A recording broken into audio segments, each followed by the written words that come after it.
Sergei Rachmaninov was born into the Russian aristocracy in 1873, so the first years of his life were spent living a rather privileged existence.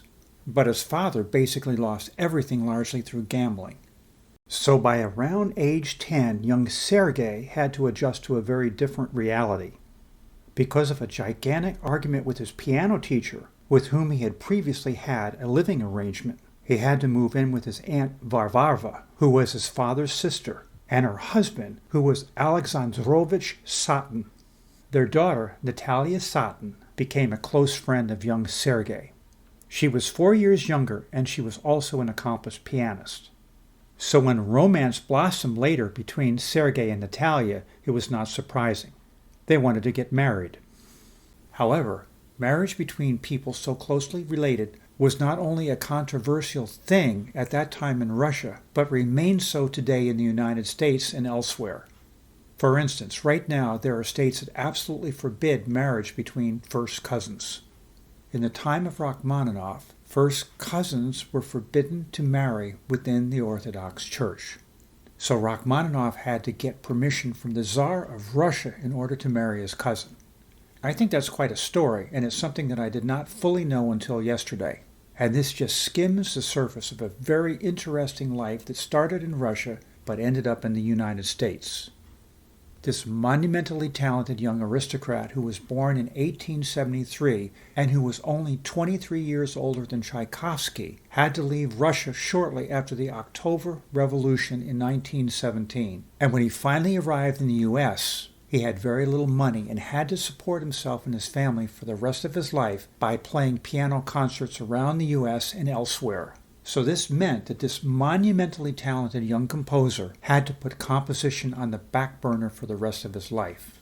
Most likely his reputation for being quiet and rather aloof stemmed largely from being a stranger in a strange land. Most of his music was composed before he arrived in the U.S., so it was very Russian in sound and drew on links to composers like Tchaikovsky and Rimsky-Korsakov. After arriving in the U.S., he began to absorb many other kinds of music, and so his compositional style later in life became more sophisticated and more varied. But by this time, he had very little time to compose, and the music that he did compose met with decreasing popularity with the masses because of the more modern sound that he was adopting. But that decreasing popularity eventually reversed, so that by around the 1970s, his later music became very popular. When you combine that with the popularity of his earlier music, this has made him one of the most popular piano composers of all time. For instance, his second piano concerto remains one of the top 3 crowd favorites in concerts every year, and in some years it has probably topped the list. That makes him both a throwback and at the same time very modern. The throwback part is because he rejected a movement starting by the beginning of the 20th century, which seemed to demand that music be more and more distant and more remote. This caused critics to give negative reviews of his music and conclude that his popularity was only temporary.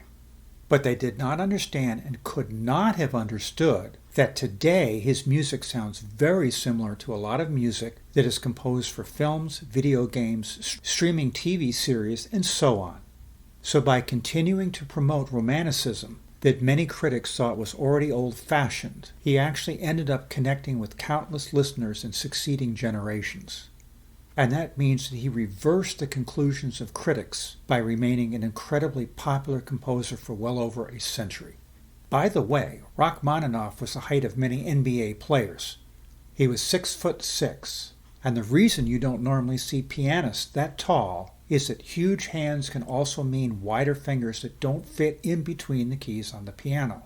So you would think that somebody that tall would have technical limitations. But this incredible pianist with his huge hands seemed to be able to play anything better than everybody else. And for that reason, today's pianists continue to listen to his recordings in absolute amazement. The fact that he approached the music of other composers as a composer himself made his interpretations absolutely marvelous.